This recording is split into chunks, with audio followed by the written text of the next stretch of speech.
there, my friend. Welcome into the Facebook Funnel Case Study, Facebook Organic Marketing Step by Step. In this case study, you're going to hear from a legendary marketer, community member and client, Aaron, from Australia, break down in a really step-by-step fashion, showing examples, showing posts, breaking down calls to action, and just the whole mindset behind the approach as well, which is really important because Facebook is one of those places to where if you come across as just promoting yourself, particularly if you're working on a personal profile, then you can really come across as spammy. And what you want to do on Facebook and what you have the opportunity to do on Facebook is to create tons of engagement and tons of social proof. Tons of comments, lots of ongoing, never-ending social proof. And if you do that correctly, you begin to sort of become this magnetic personality amongst your followers, because you have to remember you only see the people that you're friends with or that you follow on Facebook. It's not like some of these other platforms to where you see other people's content, like TikTok, for example, where TikTok, you get content put in front of you by the TikTok algorithm. Facebook, you only see the people that you are friends with or that you follow. So you're seeing a lot of the same people's post day after day. And what happens is if you do this right, meaning that you provide value and get people sort of celebrating, hollering, screaming, commenting, liking your posts day after day, you sort of become this magnetic personality that even if somebody doesn't respond to you on day 1 or even on day 7, over time, they eventually can't resist but to look into what you're doing, because they simply see your content and see all the social proof from people commenting and liking your stuff day after day. They just cannot resist. And so it's a really powerful strategy if you do it correctly. In this conversation with Aaron, we're going to break it down for you in a really step-by-step fashion. I know you're going to get a lot out of it. Let's jump into the training. What's up, Aaron? What's going on, my man? Hey, man. Thanks so much for having me on. Good to see you again. Oh, brother, it's my pleasure. Now you're coming in and calling from Australia. Is that right? Yep, down in Melbourne. Yep. Oh, my man, dude. That's one of the places. That's one of the places I've not visited in my life, but it's absolutely on my travel list, man. Yeah, I'm born and raised here. Never gone far, so yeah, I love it. So you haven't been to the States ever? Never been to the States, no. Never been to Europe yet. Done a little bit of traveling in Asia so far, but yeah, awesome, man, awesome. We've had a couple of Aussies in our community. Of course, Jacob, who's somebody that you know, and then several other Aussies who have come through. That's we can call you Aussies, right? That's not an offensive term, is it? Nah, not offensive at all. Go for it. What do you call us? What do you call us? I don't even want to know. I don't even want to know what you call us. Just Americans, right? Americans, yeah. Oh man. So look, I want to give a big disclaimer here, because I actually used a bit of an income claim here on this title of this live with Aaron. Okay, I'm clear and understand that it says 10K in 3 hours a day. I want to give a big ridiculous disclaimer right out in the beginning of this one. Any marketing or financial advice that you take from myself in particular could result in you being broke and miserable for the rest of your life. So take that with a grain of salt. Also, any information that you hear today could absolutely result in no results for you. Okay.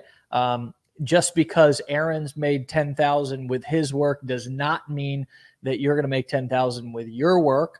You could make less, you could make more, but the average person who buys any information product, starts any business online, makes no money.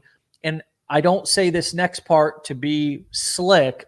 It's because most people buy stuff and they don't do anything with it. Okay. So my hope is today that all the information that we share with you guys today, you're actually going to apply it. And that's why we do these shows every single day. So with that being said, we've had you on the show before, Aaron, and you're fairly new to the online game. Give us, at least that's what I remember. I feel like it's been like 6 months, but give us a nutshell sort of history and a nutshell version of your story, what got you started in online marketing in the first place, and kind of how you got to where you're at today. For sure, man. I come from a construction background as well. So I used to do drywall. I was a fixer. That was my full-time job. So I did that for a better part of 10 years. It's hard. As you know, construction's not easy. So it took a toll on my body and I started sort of burning out. It was really unfulfilling. My calling, I know it sounds really hypey and cheesy, but my calling was somewhere else. Like I was destined for something else. I don't know what that was, but I was looking for something else to do. Stumbled across online business and then affiliate marketing and got stuck straight into it. The interest was sparked, but what happened is January 31st this year, I actually was diagnosed with arthritis in my spine and nerve impingements in my neck due to my job. So they told me I was running a small drywall business at the time. They told me I had to shut it down. I had to basically stop within 30 days and go find something else to do. So that shook me up pretty big. That was my real push to find something else. And obviously I had this interest of affiliate marketing. So I thought, look, if there's ever going to be a time that I'm going to give this a really good shot, now is the time. And I just sort of, look, it was a big leap because I had a mortgage, I have a partner, I have bills to pay. So I had to make sure that this worked out. So it was a hard decision to make, but I guess for me, wondering my whole life if this could have worked out was so much worse than not taking that risk. So I just felt like I had to do it. I just jumped straight into it. And my journey's been, I guess, you could say I've had pretty fast success, but it's definitely been up and down. It hasn't been all great or all good days. There were hard times, hard months. But after 6 months, I've been able to generate a full-time living now online. My girlfriend's quit her full-time job. And we're both working from home now, which has been completely life-changing. So, yeah, no, that's incredible. That's awesome. And we've got that construction background in common. I also just noticed that you're wearing an LA hat, which is kind of cool. Are you a baseball fan? Well, everyone's going to hate me for this, man. But here in Australia, the hats are just like fashion. It's just a brand. So we just buy the hat. So no, disclaimer, no. I got you. Hey, it's all good, man. I don't hate how. Oh, my wife's got a LA shirt on. That's cool. She's not a big baseball fan, so it's all good. We ain't gonna hate on you, brother, because you're passion, man. Oh, good. It's all good. So you what did you do when you first started marketing online? Like, did you find us first, or did you try other things, or what kind of, and then what also strategies? Because we're going to talk about like TikTok here in a second. But what strategies were you doing? What kind of things did you fumble around at all in the beginning? I played around with a few different things initially. I think the first one was blogging. So I decided I wanted to do blogging. I'm fairly introverted by nature, and I thought, I'll just do that. Seems pretty easy. I spent a long time on my blog, and I had no SEO knowledge, so I thought I'll pay someone to do it. So I lashed out a little bit of money, and still to this day, I get very, very few visits to that blog. It was my first attempt. I think it was a bit of a fail. So look, I decided that wasn't for me. I needed something a little bit more active. So I stumbled across. I played around with a couple of solo ads in a share funnel. Initially, I had no marketing knowledge. I'd never played with anything like that before, and it just didn't work out for me. I didn't have any of the basic skills. I didn't have anyone to help me sort through that sort of thing. So they're the two methods I think I played around with in the beginning until I decided that this wasn't working for me. I needed help. That's where I found you guys, and I found also another company. So I guess I went through both of the trainings and I coupled what I'd learned through both of them and started implementing. So that looked like TikTok for me, and The other strategy that I follow that is a big part of my business is Facebook organic. So I utilize that traffic source, for a lot of my business. So, I think if you're not, I just want to say this to those of you who are considering blogging, or like if you're not totally committed to doing that for 6 to 12 months, then it's slow. It takes a while to build up momentum. But Facebook organic marketing and TikTok is like super active. It's like cocaine for online marketers, whereas blogging is like weed. You know what I mean? Like it's kind of a slow, whereas boom, you get on TikTok, man, you could have leads that day, or you do Facebook organic marketing, you could have connections in conversations in sales right away. So I want to talk about your TikTok, but I also want to learn because I think you're really good at Facebook organic marketing. I want to understand your strategy and sort of a step-by-step formula for people who want something quick and easy that they can do right away. First and foremost, take us through how you approached your Facebook organic strategy. Did you have a profile already? Did you start a brand new profile? And then how did you begin to build that profile with targeted prospects? Yep. So I was not a social media person at all. I actually didn't use Facebook. I had a profile from when I was in high school, but it was very inactive. There was not much going on there at all. So I decided I was going to use my existing profile, and I was pretty brutal. I deleted my friends and family. I told them I'll be on Instagram if you want me, but this is going to be for marketing. Obviously, you don't have to do that, but I decided to. That was my initial method. I just went through and deleted everyone. But look, Facebook organic for me. Obviously, can I stop you right there? Like, that's a big thing that you just said. Like, like, were you active on Facebook before that with friends and family, or not really? Not really. I did have friends and family on there, but I wouldn't say I was actively participating. Like I rarely logged in. Okay. So it wasn't like you were super active. So if somebody is active on Facebook and they have friends, family, usually we have a couple of hundred connections, that are actually people we know in real life. What would you recommend that they do? Would you recommend that they just kind of delete Facebook totally? Would you, for friends and family, and stop wasting time with it? Or would you recommend they just start a new profile and just make that a business only profile?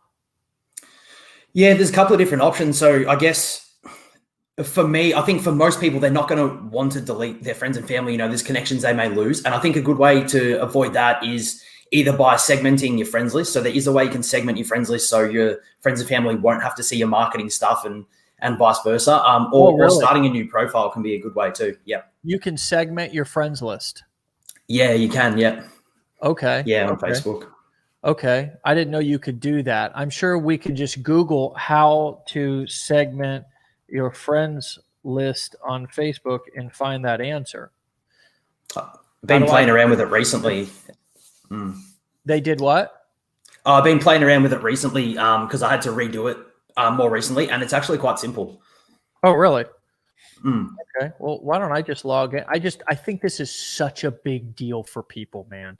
It's such a big deal because people get so caught up in wanting to mix that business and sort of that personal, that personal stuff that they've got going on in their life. So, okay, I'm gonna share my screen. I just want you to show me how to do this because I may even be interested in doing some of this. So, what would I do to be able to segment my friends list?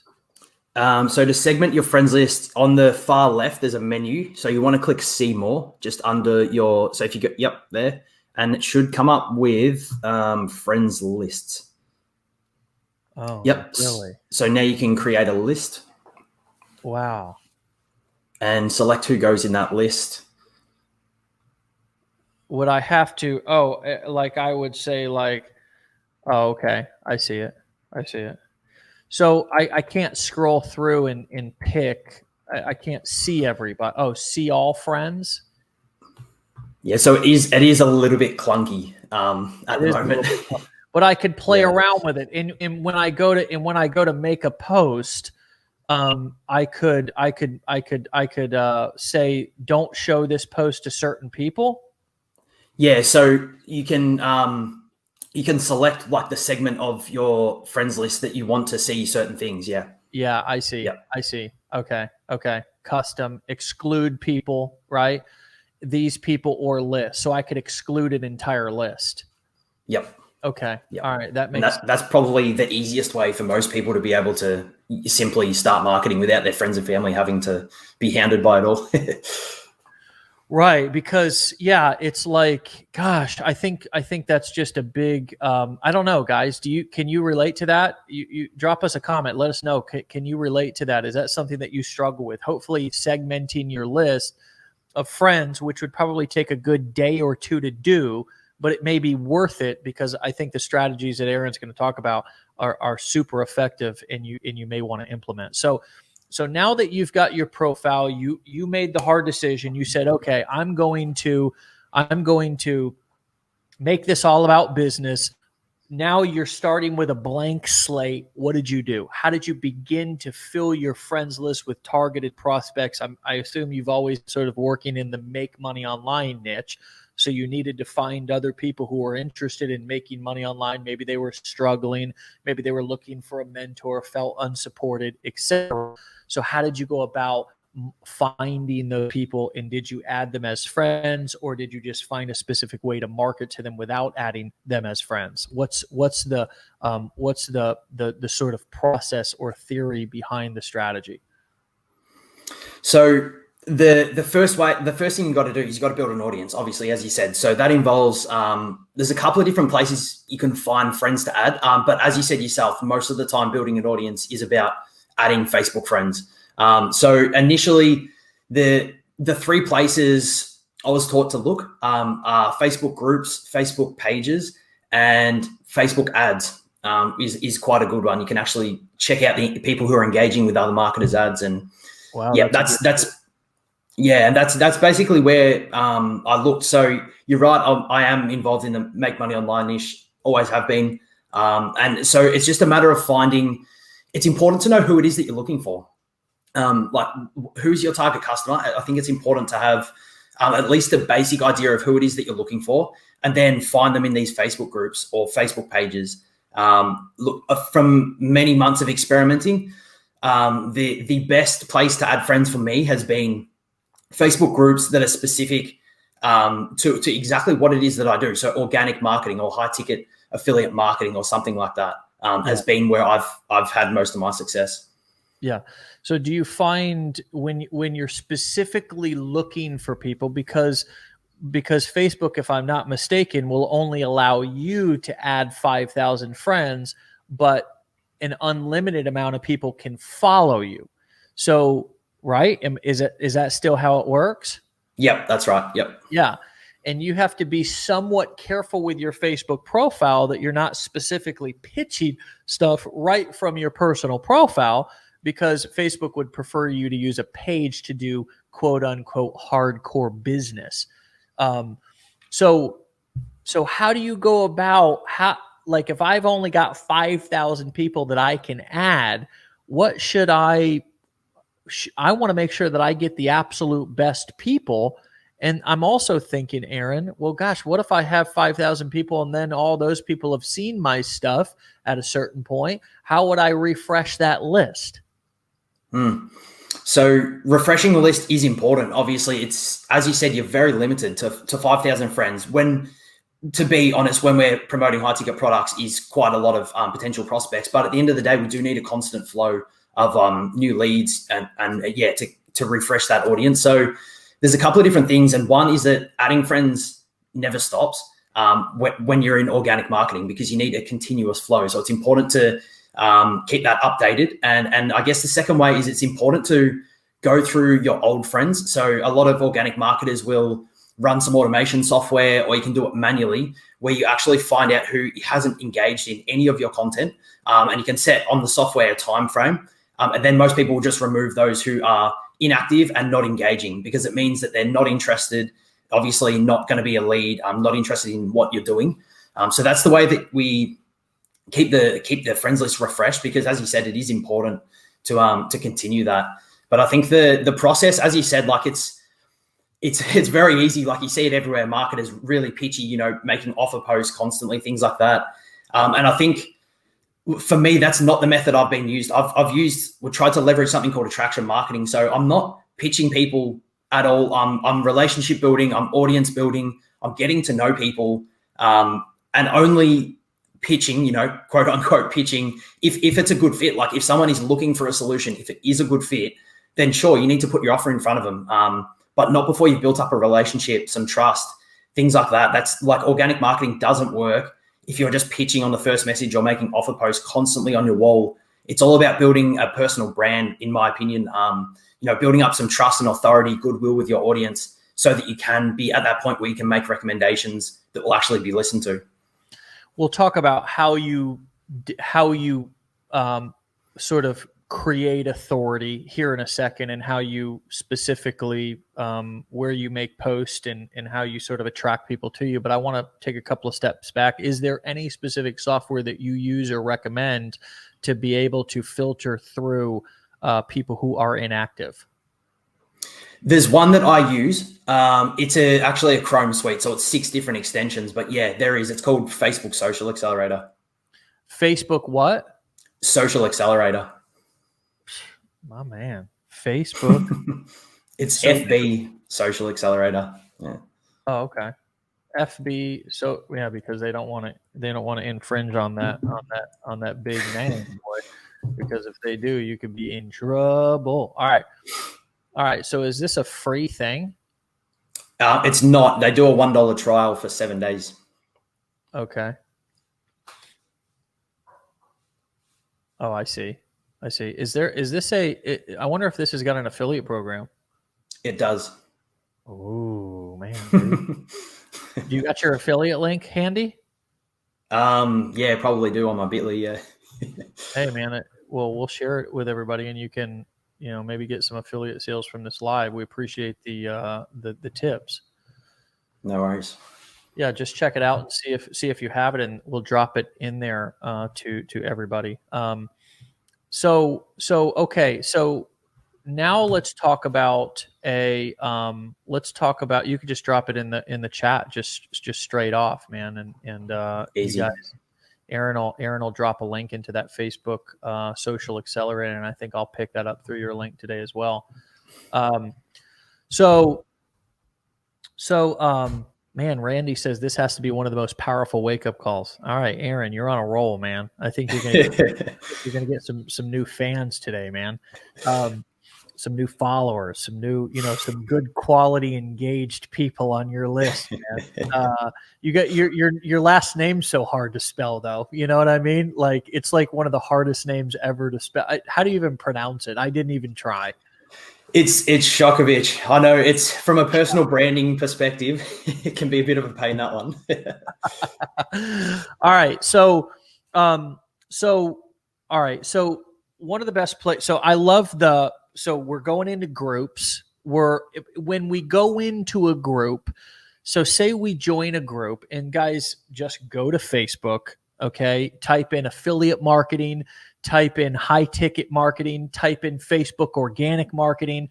Is all you have to do is go right to your little search bar, and you can, if we wanted to just find people,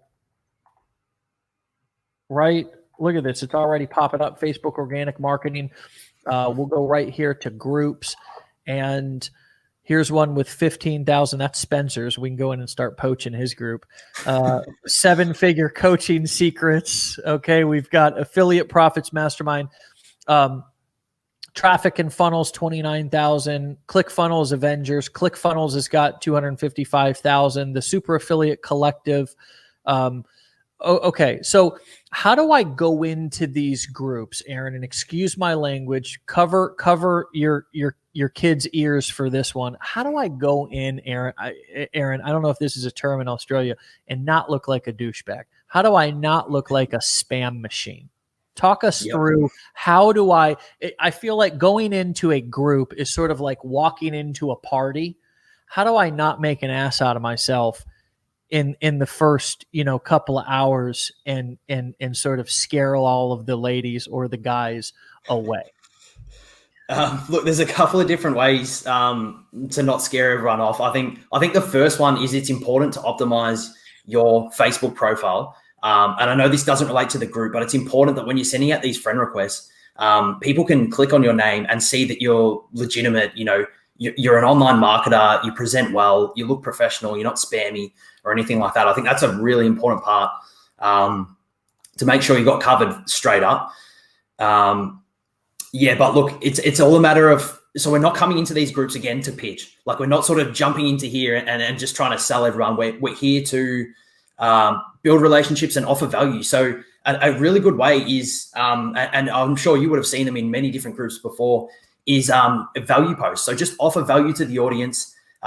Some groups don't like that as much, at which point you still have options. Like, you can still hop into the group. There's always going to be people asking questions, struggling with things, and you can just offer value, give genuine help with no goal other than to help somebody out. So I think it's important to have that goal, not be to make a sale to everyone you chat to, but just to offer value to the community and help out. And I think that's probably a good transition into like how to build authority and goodwill, I think. Yeah. So let's talk about that here. I want to just clarify something that he said, that some subgroup owners don't like people coming in and doing value posts. I want you to think about this. Let's put it in regular context. So say Harry over here's throwing a big party, okay? And it's his birthday, okay? And here you come walking into the party with a tuxedo, with ladies on both arms, popping champagne bottles, right? Smoking cigars, making a big noise. And how do you think that's going to make Harry feel? Right? That's not going to make him feel very loved and respected, right? So we have to, there's actually a law, which I'm not big on, trying to win wars and stuff, but I think it's the art of war that's never outshine the master. And that's a good rule for this strategy, that if you're in a group, respect the owner of the group. And if they are a guru, if they are a brand. Now, if it's a generic group that has no leader, this may not be relevant. But if there is a leader or somebody who has built the group as the spokesperson for the group, don't outshine the master, right? Just don't outshine the master. Respect the person. It's sort of like walking into somebody's house. If I walked into your house, Aaron, I wouldn't just snatch up your wife and start, or your partner and just start, kissing and hugging and, hey, we'll be in the bedroom if you need it. It's ridiculous. So we have to think about the internet the same way, because even though it's virtual, it's similar. These are virtual rooms. These are virtual houses, virtual buildings that people have built. And when we walk in, we just need to remember that we're in somebody's house and sort of act accordingly. It doesn't mean that we have to be quiet. We can still make friends, make connections, and build our network and eventually make sales. But we have to go about it in a way that's reasonable and respectful of the person that's built the group. Aaron, is there anything you'd add, or what comes up as I say that? Yeah, I definitely agree. I think it's important. Before I probably may have come across like I sort of said, join a group and chuck posts in there. I hope no one's misunderstood that. It's important to get the vibe first. Get the vibe, see what's going on in the group. Like, you're not going to hop in a group of 500 and start dropping value posts every day. Like, it's got to be appropriate. At the same time, if you're not sure, connect with the group owner, because the worst that they can say is no. So I think that's a really valuable lesson, and that's what I've done multiple times now, is connect with the group owner just to make sure it's okay with them. If it's not, that's totally cool. And if it's not, like, remember, there's multiple. I want to point out, and I want to shine a light on. It's not just about making value posts. And what Aaron, define a value post just so everybody understands what we're talking about. Well, a value post is, I guess, any post that's just pure value. So it's practical tips, mindset tips, can be stories, things like that. But it's just offering value, not asking for anything in return. Yeah. Yeah. So it's really just, I want to share a tip, or I want to share a lesson, or here's what happened to me yesterday. You can tell a story, but it's all about, if somebody spends, whether it be 5 seconds or 5 minutes reading this, are they going to walk away a better person? Are they going to be better for it? Are they going to know something they didn't know, be entertained, etc.? Okay. So now if we're not going to go into a group and make value posts, which again, it's about feeling the vibe of the room, and, is this a place that it would be appropriate for me? And there's, if I want to share, I could share, maybe I can, another way to make a value post and not offend the group owner is to make a value post that shouts out and thanks the group owner as well. So you can totally do that as long as you stroke the group owner's ego a little bit and say, I just want to thank such and such for everything I've learned from them. That's a way to get away with it. This boggles my mind, because people have done this in legendary groups, made some totally generic, almost like similar post, but it was almost like the one post it was almost like they copy and pasted and just put it in 50 different groups. Whereas the other person, similar kind of value generic post, but at the end we're like, and I want to thank Legendary, it's been a game changer. And it's like, fuck, I'll prove that. You know what I mean? Because when you're coming into my house, you're like, you're not just eating and running. You're eating and saying, hey, thanks for dinner. You know what I mean? Like, that was a great meal. Like, it's just, again, man, this is why self-awareness and emotional intelligence is so important in this game. People have, you know how to get along in life, but then the internet's like, you think it's like an alternative universe, but it's not. It's the same thing. It's just digital.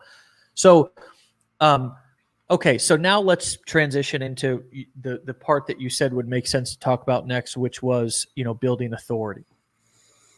I think, a big part of that is consistency. is building up like authority in the space that you play in. Is being able to demonstrate that you show up daily. Is a big part of that. But for me, it was very much about being consistent, but showing up and giving as much value to my audience as I could without asking for anything in return, without pitching everybody that I talk to. And I guess the third component to that for me was about leveraging results. So if you don't make a little bit of noise when you get a result, nobody knows that you've got any results and that they should be listening to what it is that you're saying. So I think that was a big part of me building up any sort of authority in the space when I started out, was being able to show people that I was getting some results.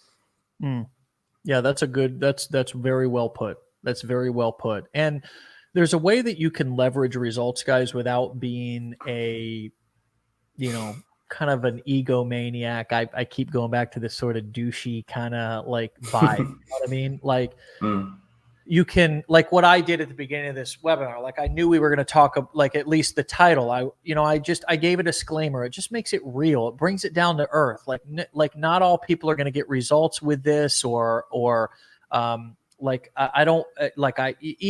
you can make a humble brag by, hey, I want to share a result, even though it feels a little awkward to do it, because I don't want to come off like I'm trying to act like I'm the most successful marketer in the world, but I just had $1,000 day. That simple little, sort of, frame that you put that post in is so important. And the better you get with wordsmithing and framing how you share your results, the more you're going to attract people who are going to actually respect you, right? We're talking about building authority versus just look at you as a piece of money meat. And what I mean by that is just only if they can't learn to make money from you, they can't make money with you, then F you.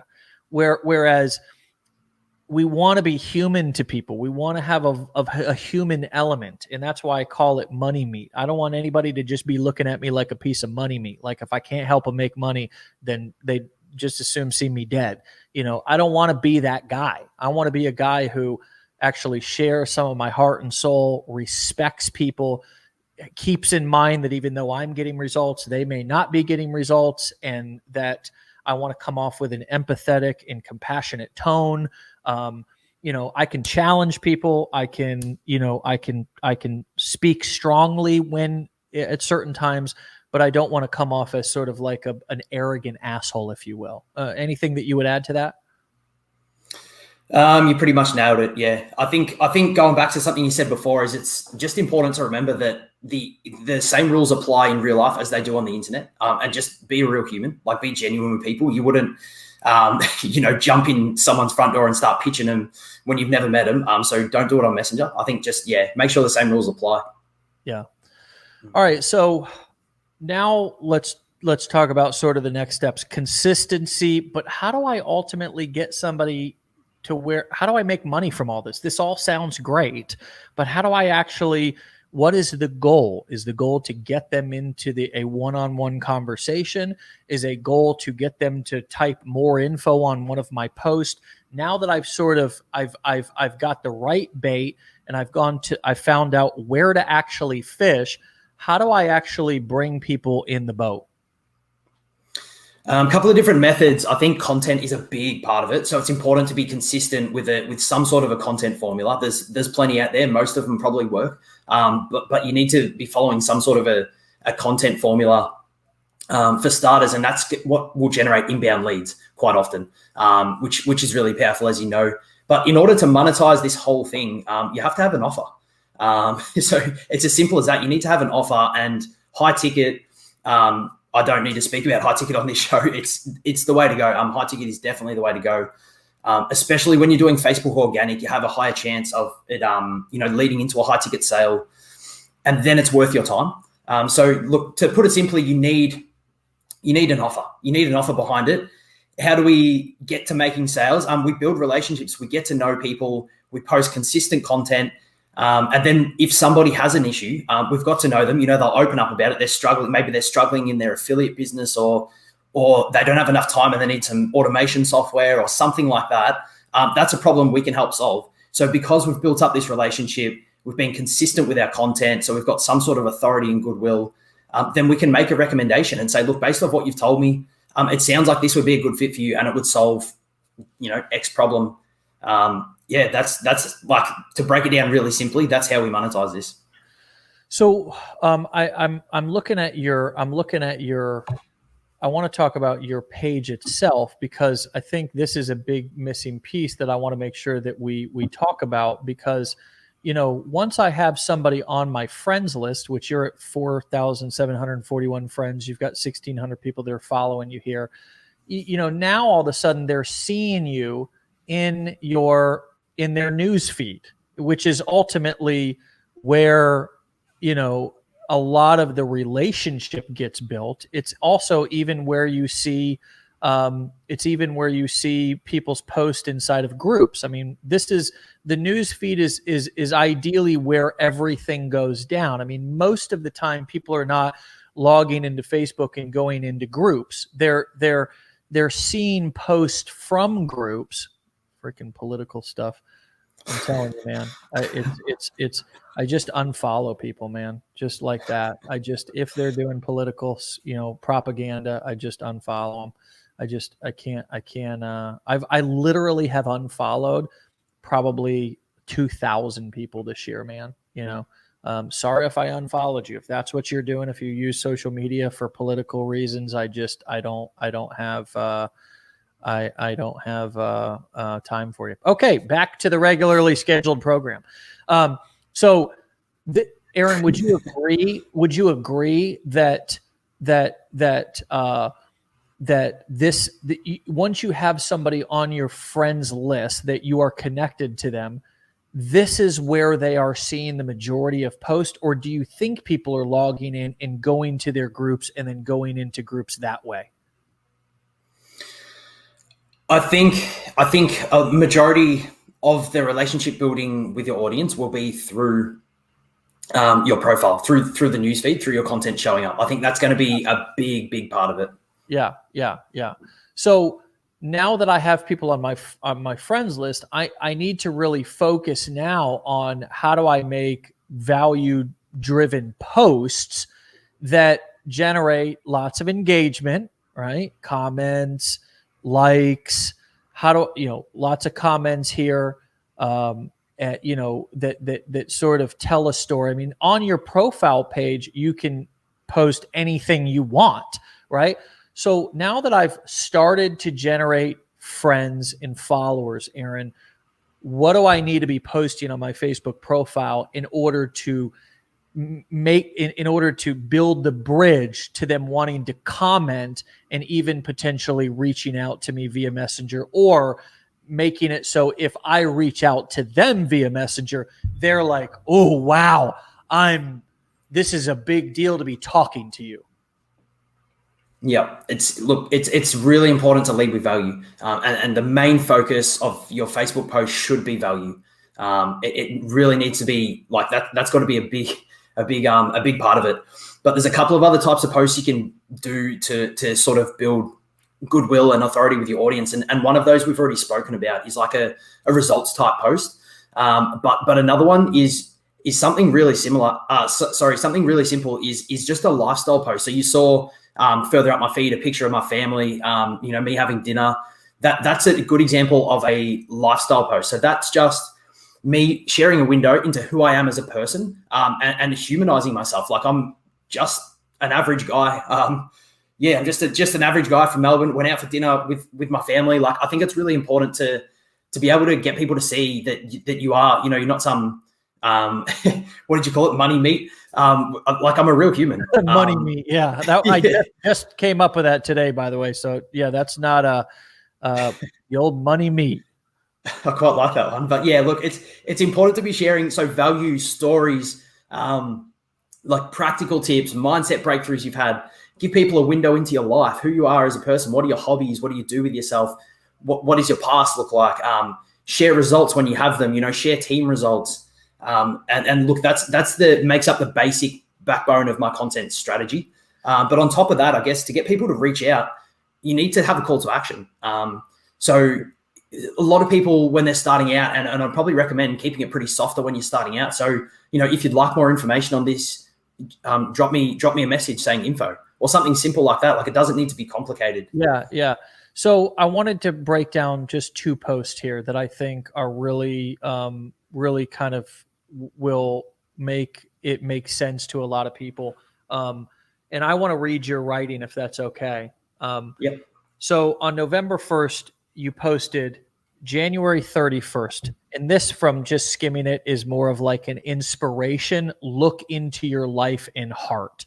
It's a trust and bond building post. All right. The day my life changed forever. I was sitting in the waiting room at the doctor's, anxiously awaiting my name to be called. I could feel my heart beating fast and my breathing speed up. I tried to look calm, but it was obvious I was nervous. I had recently had a series of scans done on my neck, and I was waiting to hear the results. I tried to reassure myself by brushing it off as nothing serious. Finally, my name was called. This is great storytelling. I stood up and I walked into the office while my heart was nearly beating out of my chest. The doctor sat down, didn't beat around the bush. You have the spine of a 70-year-old. You'll be lucky to make it to 50 without spinal surgery, and you need to stop working immediately.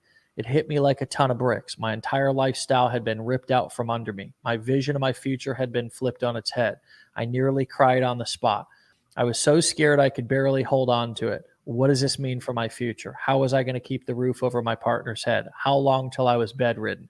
I was only 29 years old.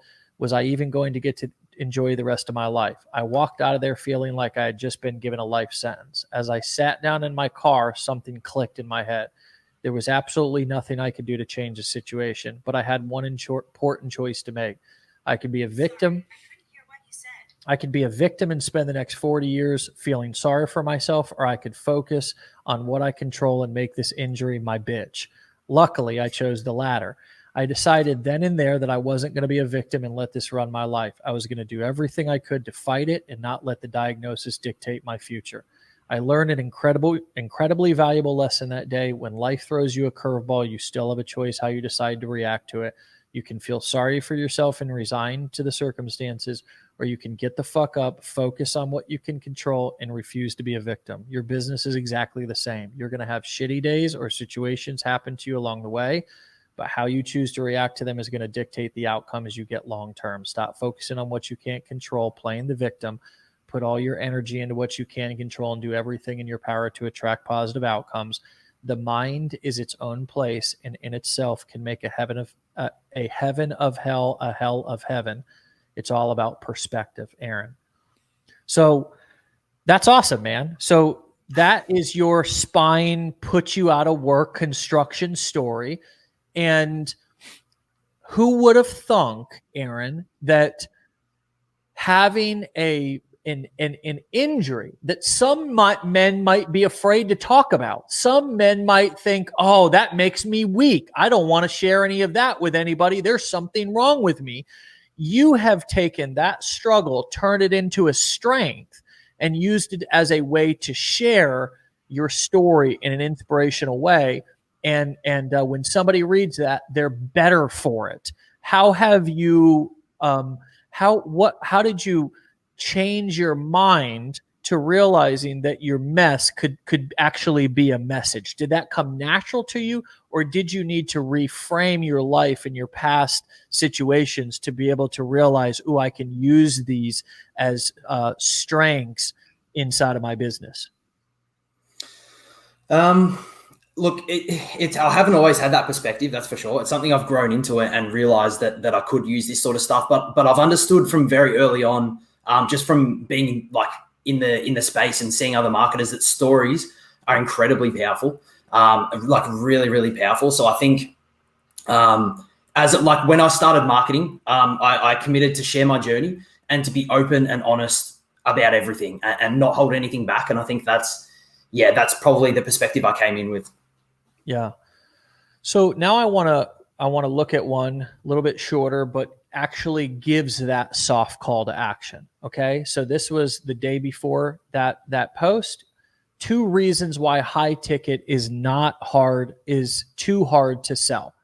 This is probably going to ruffle some feathers, but the truth is there's only 2 reasons why high ticket would be hard to sell. You don't believe you can sell high ticket. You don't have the skills to sell high ticket. High ticket is not too difficult to sell. You either don't believe in yourself or you just haven't developed the skills required. There's a trend of people who want to start with low ticket and then move to high ticket. Problem is they might make a few sales per month that equal to 300 or less and decide online business isn't worth the time investment. If you're selling low ticket items one-on-one using Facebook organic, you are going to have a tough time reaching your income goals. I'm not saying it's impossible. It isn't possible, but it's very difficult. Instead of investing in a bunch of done-for-you low-ticket programs that promise you riches, or spending 6 months trying to meet your income goals, selling low-ticket products and giving up because it's too hard, consider investing that money into learning the skills required to sell things online. Choose a high-quality, high-ticket offer and start smashing your income goals. If you're struggling to understand high-ticket or how to sell things online, shoot me a DM and we can get some clarity around your sales process, right? So not only is this call to action it's a call to action, but it's not even a call to action to buy something. It's a call to action for you to then deliver more value. Specifically, we can get you some clarity around your sales process. So initially, when you started doing this, were you pitching right in the post? And did you realize, oh, wow, that doesn't work, even if it's on my own profile? And I need to, even in my call to action for somebody to reach out to me, I need to offer them even more value. I got lucky because I did have some decent training initially. So I didn't pitch in my post, and I did understand that was a no-go. But I did, before I got serious about marketing, when I was playing around with the blogging and that, I did jump on Facebook for a little bit and start spamming out my link to every single friend who I added. So I have done that before, definitely. It did not work. Yeah. So you've got 124 comments here, but I see you responding to quite a few of them. How important is it for you to come in here and engage with people who are commenting on your posts? I think it's very important. For starters, they've taken the time to comment on it, especially if it's not just 3 emojis. It's a response related to your post. They've taken the time to read it, to leave a comment. I think it's important to build, again, relationships, trust, goodwill with your audience. If they're commenting on your content and you never take the time to reply, they're not going to do that for long. So I think it's very important to be engaging with your friends, especially on your posts and your comments. Do you have any sort of scripts or anything? I have a couple of things that I was going to give away here in terms of some campaigns that I've ran. I was wondering if you had, now once somebody DMs you, do you sort of just have a conversation with them, or do you have a somewhat kind of typical way in which your conversations go in the direct message space? I have a framework. So I don't, like, scripts can be really tough to stick to because no conversation's the same. There's different kinds of people at different levels of awareness. So I have a framework that I use, but every conversation is fairly similar in the early stages in that I'm entering every conversation with the goal of having a chat. And that's my only goal. Just have a chat and get to know the person and see where it leads. So I do have a framework that I do follow, for my sales processes. But it all starts with building that relationship. Mm-hmm. Cool. So, do you want to give any hints or tips about that framework? Yeah, of course. I can give the basics, like the framework. And number one is to build rapport and like from a sales perspective, find something in common, like find some common ground with the person. But beyond that, it's very, very similar to most sales processes in that you need to be super clear on where the person is at. So once you've built that rapport, you've got the common ground, you need to know where they're at, what they're struggling with, and ultimately whether you can even help. And if you think you can, then you need to find out where they want to go, pre-frame, and envision the future for where it is that they want to go. And then essentially we're bridging the gap with our product being the solution to the problem that they're encountering. Obviously, there's a few more moving parts amongst the framework, but that's the overall concept. Yeah. So if any of you guys own the attraction code inside of our back office, can you see that, Aaron? Yep. Okay, so there's a couple of the where I got this is the attraction code. It's a product that we've sold and that we sell. So I've got a couple of different kinds of posts. One is the lifestyle insight post, and it sort of gives you kind of some ideas to hit on, some kind of templates and examples. Where you would add a picture. There's the subtle seduction post. There's the profitable promo post, right? And there's a template and example for each one of these. And then once somebody reaches out to you, kind of a somewhat typical response, at least in campaigns that I've run in the past, when I've said, because Aaron, another thing that you can do with this Facebook thing, this sort of organic strategy, is if you wanted to open a page, if you had a post, if you had a post that really took off on your Facebook profile, and I'm going to give away a super hot campaign right now for those of you who are interested in trying something different and launching a new campaign in your business. On top of this stuff, kind of throwing a little bit of gasoline on this fire, is obviously you can't run ads to your personal profile, but you can run ads to your business page. And so if you have a post that worked really well, meaning that it got tons of engagement, it did really well for you on your personal profile, you can then take that same post and post it on your business fan page and actually run it as an ad. And what I always do whenever I run this kind of campaign is I sort of end the post with, if you want more info, here's what to do next. comment more info below, which gets the post blowing up with comments, right? And then, send me a private message telling me that you want more information, right? And then once they send that, so now all of a sudden I'm running an ad, not just sending people to a landing page, but I'm actually looking to have quality conversations with people. And my response is going to be something like, hey, awesome to hear from you. Tell me a little bit about your current situation. What's your business? What's your number one goal right now for your life and or your business? And once they respond and tell you what that is, in this case, we were setting appointments for the phone. Be like, okay, nice. I'd like to set up a time to talk with you on the phone. Go please fill out this short application. Be as honest as possible, and we'll get back to you and we'll set up a call. I also have a free gift for you for reaching out. It's blank. We'll give that to you for free when we get on the phone, regardless of whether you enroll in the coaching program. So again, go fill out this app.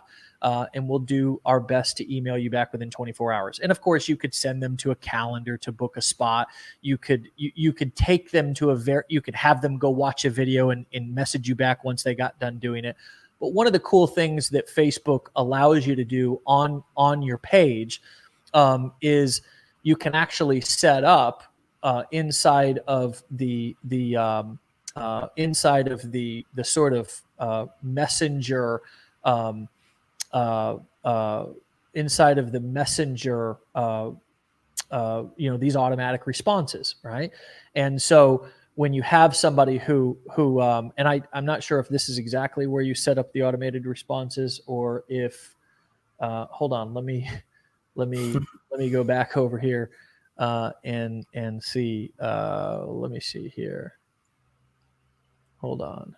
I want to try to find this because I want to try to show you guys how to do this. They've just updated the interface a little bit. No, I don't want to ban from page. You can assign the conversations to different people as well.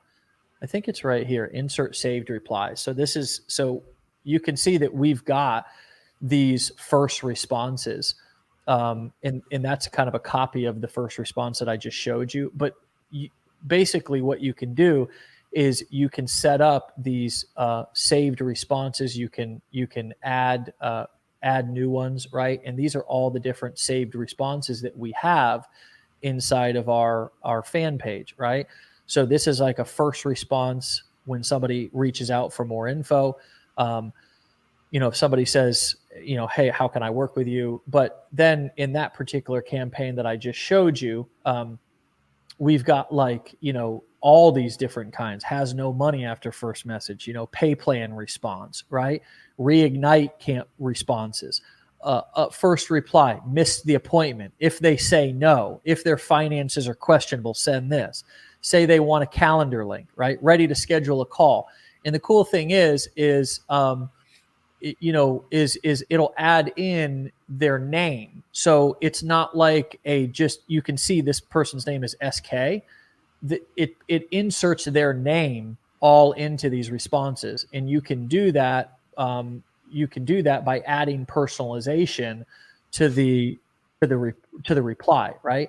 So we've ran campaigns. You can even scroll through my page and see them back in years past, particularly before we launched Legendary, and you'll see responses or campaigns to where we've had thousands of responses, right? And we just have full-time assistants who are managing these responses and sending people to set appointments. But the power of this, again, Aaron, is that is just like it says on this call to action at the bottom of the post, comment more info. The ad begins to have all this social proof of people blowing up the post with more info. And it's just sort of like this herd effect. When you see 1,000 comments below a post that say more info, people feel like they're being left out, like they're going to miss something if they don't comment more info. So anyways, just to recap what I've just gone over, if you have a post that's working really well, that got a great response, on your personal profile, which is a great place to test things, you can take that over and run, you know, 5, 10, 20, $100 a day to sort of throw gasoline on the fire and generate even more leads for more conversations or more appointments or just more traffic. That's really powerful. Yeah. So, gosh, we were going to talk about TikTok, dude, and you know, we didn't. Whoops. So, all right, dude, this has been.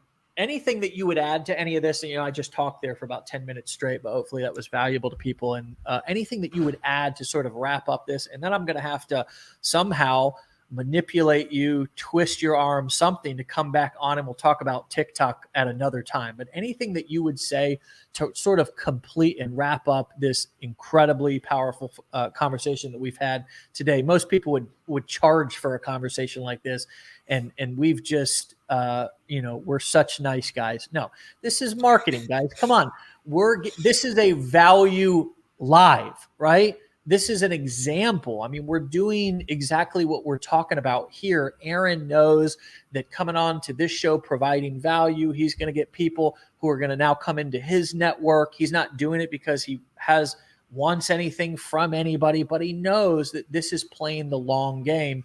And I know this too, right? That's why we do this every day. But brother, I'm going to give the last word to you because I've talked here for about 10 minutes and over to you. Take us home.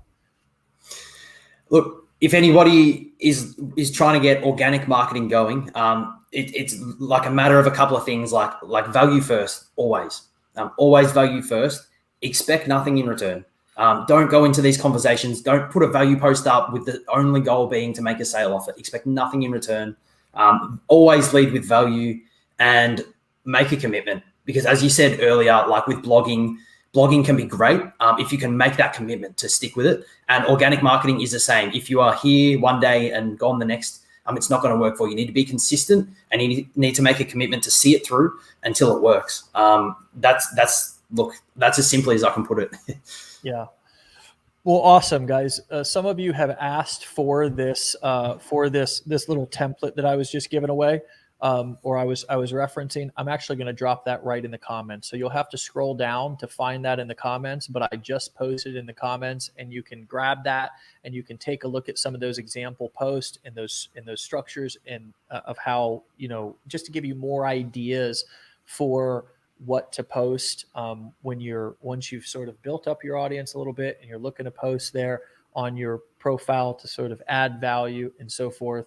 And dude, people are loving this. You know, I want to go back to your Facebook profile and share it one more time so everybody can see, you know, how to spell your last name. Because I don't have Matt on today, so I don't know how to get your name back up there on the screen like we usually have it. But give Aaron a follow. And brother, listen, thanks so much for being willing to come on.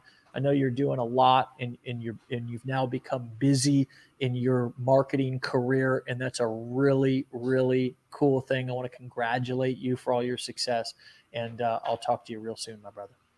Thanks so much, man. I really appreciate you having me on. Thanks. Yeah, you got it, dude. You got it.